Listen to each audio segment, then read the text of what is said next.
presented by SK Music Support.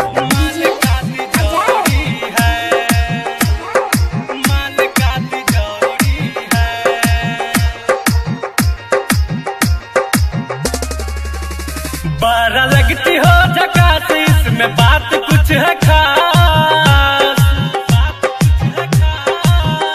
बारह लगती हो झकास, इसमें बात कुछ है खास। सेक्सी सेक्सी बदन अंगूरी है, ऐसे कुटी वाली छौरी है। माल का तिजोरी है, ऐसे कुटी वाली छौरी है। माल का तिजोरी है,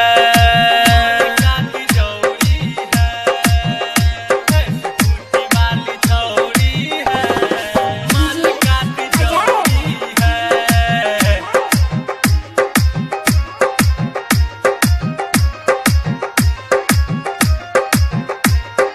माल का तिजोरी है। छोट छोट कपड़ा में दौड़ ही दिखाती है। रोज रोज नया लड़का ये लड़की बताती है। रोज रोज नया लड़का ये लड़की बताती। ऐसे कुटी वाली छौरी है। माल का तिजोरी है, ऐसे कुटी वाली छौरी है। माल का तिजोरी है, कुटी वाली छौरी है। माल का तिजोरी है। छाती में दबा के किताब कोचिंग में जाती हो।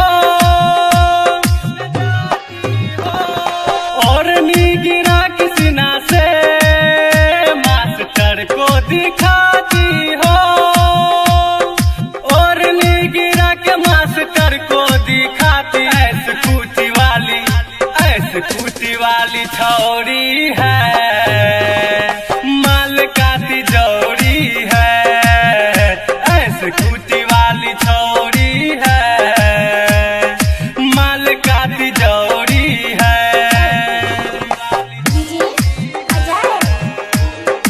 माल का तिजोरी है।